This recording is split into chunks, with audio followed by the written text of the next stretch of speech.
Sir, magandang gabi mga kabutingting. Meron dumating sa atin na papagawa niya, papaayos, yon JBC. JBC na amplifier, integrated amplifier. Dahil busy tayo masyado ngayon, pero dahil mga followers natin sila, hindi natin bibiguin. Ayusin natin to mga kabutingting. Yun, tinanggal ko na yung yung mga tornilyo para hindi tayo matagalan, pero natatagalan pa rin tayo pagbukas. Okay, tanggal siya.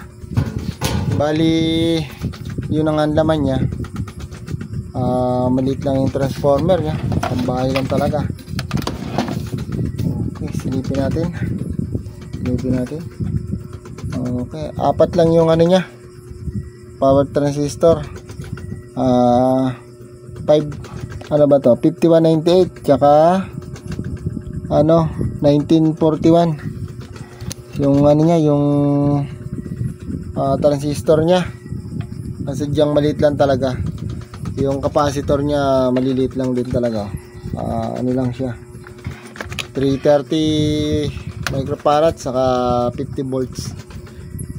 Yung transformer niya maliit lang, mukhang mababa lang talaga yung voltahe niya. Silipin natin ilan yung voltahe. Yung voltahe niya ay madilim, hindi natin masyado yun kita. Okay, 31 volts.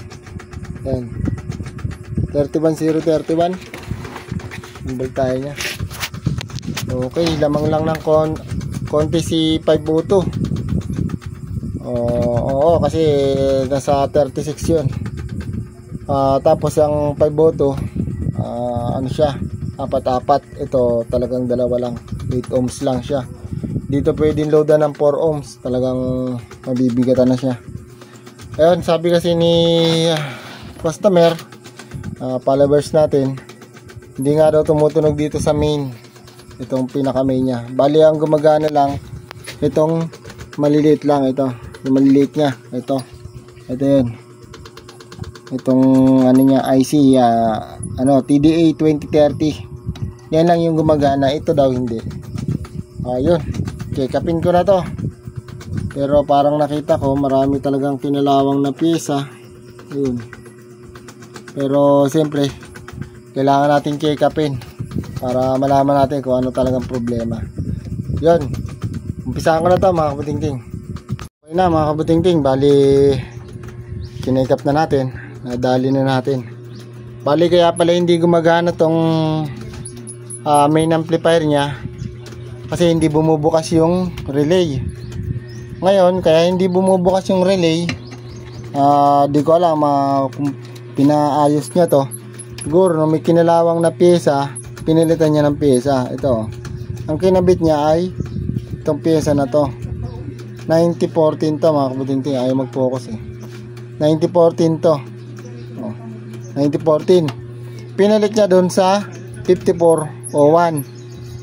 Hindi naman pwede yun, kasi magkaiba sila talaga. Yun, bali pinalitan na natin siya ng 5401, yung isang transistor. Okay na siya, bumukas na yung relay. Yun ang naging problema lang.